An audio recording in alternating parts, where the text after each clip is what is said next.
started our week this. Deion Sanders named the head coach at Colorado. That just happened Sunday. So understandably, Colorado fans and alum are still buzzing, and they may never stop. So we invited one of those buzzing buffs to tell us all about it. Let's welcome in a very special guest to the show. It's two-time Olympic skier and former NFL wide receiver Jeremy Bloom.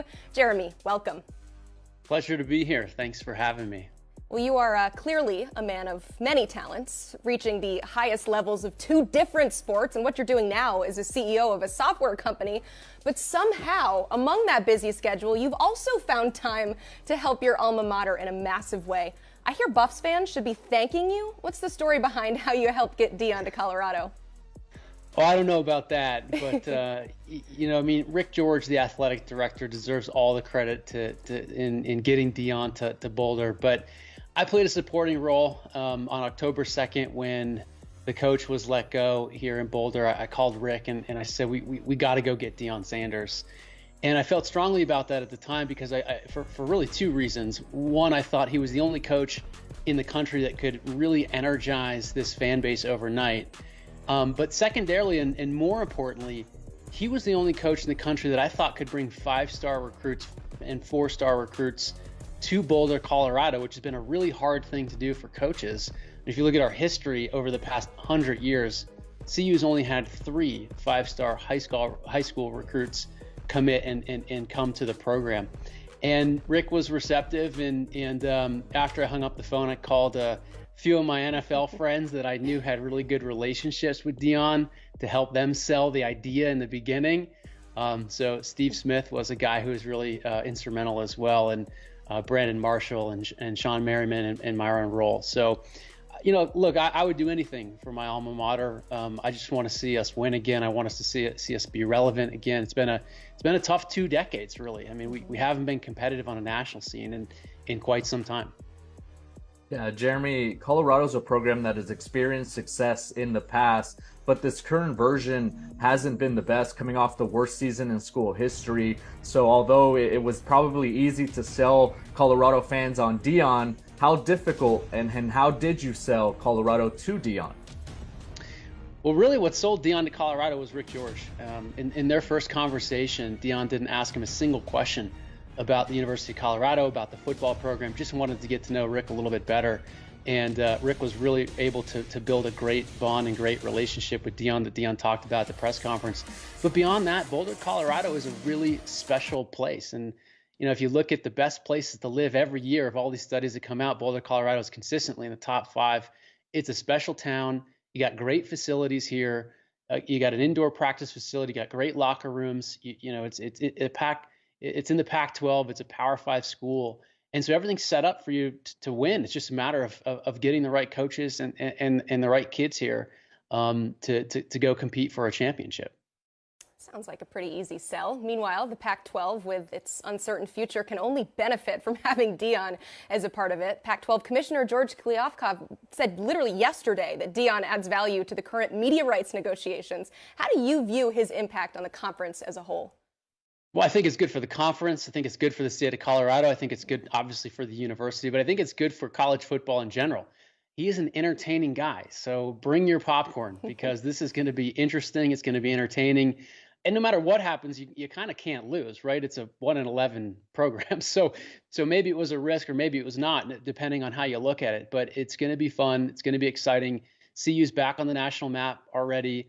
5-star recruits are already committing to the University of Colorado. Travis Hunter, which was the #1 recruit in the nation last year, Deion convinced him to go to Jackson State over LSU and Georgia and Clemson. It just shows the power that Deion has.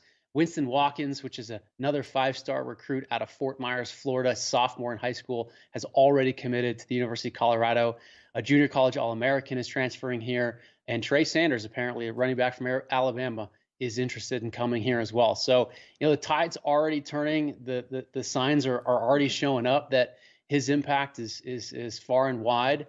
And to your point around attention, you can't even buy a box at Folsom Field next year. They're all sold out. They sold out within 24 hours of him coming here. I'm on a waiting list, and a lot of people are as well. So there's a lot of attention. There's a lot of excitement, and Buff fans are showing up, buying tickets, and and donating to the program so we can make sure to get Deion paid. Well, Jeremy, if you ever get at the top of that list, make sure I'll send you a message, see if I can make my way into a suite as well. You know, the interesting thing that you mentioned about the recruiting impact, right? He's bringing eyeballs, he's bringing attention to the program, and he can elevate them to recruit at a top 15, top 10 level just on name alone, right? And I feel like he's going to have a ton of potential to get prospects to come to Boulder, which is a big hurdle that the previous staffs have had. It's a difficult trip. It's a trip maybe a lot of recruits haven't taken before. What do you envision Deion being able to do in terms of his impact in bringing in top talent? Well, Blair, you know this as well as anybody. This is a game of talent. This is a game of get the most talented players on the field, and you got a great chance to compete for national championships. I mean, it's not a surprise why Alabama and Georgia and Clemson compete for national championships every year. Is because they get all the 5 stars. And of course, there's other schools as well, but Colorado's never been in that conversation.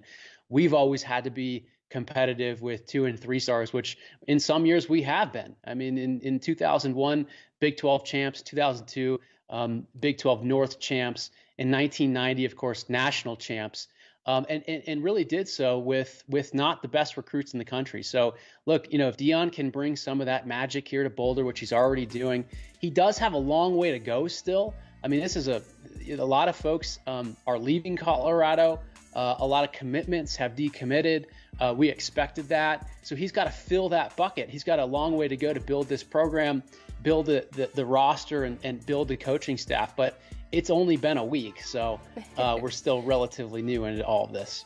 Yeah, I mean, along those lines, there's clearly a lot of excitement. You talk about the impact in recruiting. There's also the transfer portal, which is a major part of the sport nowadays. So how quickly can we expect to reap those benefits from the Deion rebuild? You know, Emily, it's never been easier to turn around a program overnight because of the transfer portal. I mean, you know, kids can go wherever they want. They have the power now. There's a level of equity in college football and college athletics that's never existed before. And so it's just a matter of, you know, the talent that he can get here. And I understand the portal to be lighting up for CU. I'm not hard to find. I think there's a record amount of players, really good players across the country, not just high school players, but players at other Power 5 schools who now want to come play for Deion Sanders. And why wouldn't you? I mean, this guy is a legend. He's a 2-time Super Bowl champ. He's one of the best dual sport athletes in history. He turned around Jackson State. He brought 5-star recruits to Jackson State, which is absolutely unheard of, unprecedented what he did.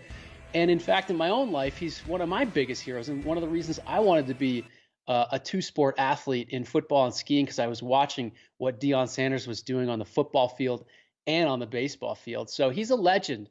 It's really exciting for this town. This town is on fire. I live in Boulder, Colorado. I've never seen the buzz this high for CU football, and you got to dig it.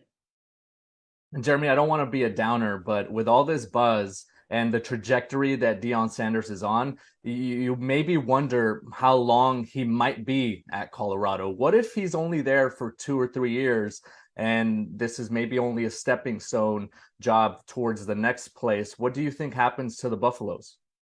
I think everybody knows this is not for long, one way or another. I mean, this is either going to be a huge grand slam or a massive strikeout, and I think it's going to be a huge grand slam. And look, when that happens, you know, coaches get elevated, and you know, I hope he's here as long as he can be, and I hope he wins as much as people think he's going to win. But ultimately, you know, there's bigger jobs in the country. There's higher paying jobs in the country across the Big Ten and the SEC. So I've just been telling everybody, enjoy it while it lasts, because it's not going to be here forever, and just try to soak up every moment of this and enjoy the ride. That's right. Live in the moment here. All right, switching gears a little bit. I hope some current or maybe future college athletes are watching this, because when it comes to NIL, this man walked so you all could run. Jeremy, please explain how nearly 20 years ago you sued the NCAA and got the ball rolling on the conversation surrounding NIL. Well, before I went to college, I was the #1 ranked skier in the world and an Olympian as a senior in high school. And, you know, if you're an Olympic athlete, you survive on endorsement money. I mean, that's how you pay for your season. That's how you travel the world and fund your coaches. And when I got to the University of Colorado, the NCAA said, well, you can't have a ski endorsement or a goggle endorsement or a helmet endorsement and play football at the University of Colorado. And I just thought it was so archaic. I'm like, how are you going to govern the sport of skiing? I'm not even coming here to ski, you know? And so ultimately they forced me to give up all my endorsements as an Olympic skier so that I could play amateur football. And that kind of kicked off this battle for student athlete rights that I've been a part of for the better course of 2 decades. And it was just incredibly gratifying to see the tide finally turn and to have student athletes have the same rights as their fellow student body, their coaches, the administrators, everybody else at the university. And I think it was an important step forward in the rights of college athletes. And it's fun to see how great they're doing today and capitalizing on this and how much more money is flowing into the system. I mean, the NCAA's biggest argument was like, we can't do this because there's not enough money and it's going to take away from a lot of things. There's never been more money. There's never been more attention on college athletics. And I think that's a really good thing. Absolutely. And 2 decades later, here it is. Well done. NIL has crashed the party. But when that happens, there will be skeptics. There are some calling it the wild, wild west. So, Jeremy, from your vantage point, though, what is it like watching current players benefit off NIL? Well, look, every sports league in the world has corporate endorsements. Athletes can make money. You and I can make money. Anyone can make money if you have a special talent and you have a company who wants you to endorse their product. Anyone can do that. The only people left out of that conversation were college athletes for many, many decades because it was hidden under the guise of, quote, amateurism, which nobody really fully understood. But once lawmakers finally understood what amateurism was, it really flew in the face against civil rights. And the legislators in California turned this into a civil rights movement. And that's ultimately how they forced the NCAA's hand. But look, I'm part of the Olympics, and the Olympics modernized themselves in the 90s, and thank goodness they did. Otherwise, we would have never had the dream team, the basketball team, or any of the athletes that are competing today because they would have been amateurism. And so, you know, it's just gratifying, and I think it's good for everybody. It makes it a little bit harder for coaches and schools to keep talent and promise dollars. But that's a problem they have to solve. Yeah, when you were at the forefront of this, I think it was maybe uncharted territory, right? We didn't really know what this would look like. Now that we do have NIL, do you have any recommendations or any room for improvement when you look at some of the recruiting inducements? Yeah, look, there's some common sense things that exist at the Olympic level that don't yet exist at the college level that I think make sense. For example, I was part of the NGB of USA Skiing, and USA Skiing and Snowboarding has some corporate endorsements. We were, for a long time, endorsed by United Airlines, for one example. And so we as athletes couldn't go out and sign an endorsement contract with one of their competitors, say Delta Airlines.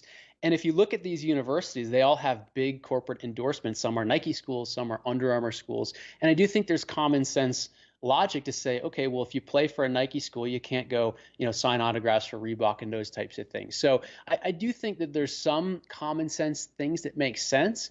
But again, college football, college basketball, they don't have to look too far to see what makes sense, because every other league, the soccer leagues, football league, Olympic sports, they've all figured this out decades ago. So it's not rocket science.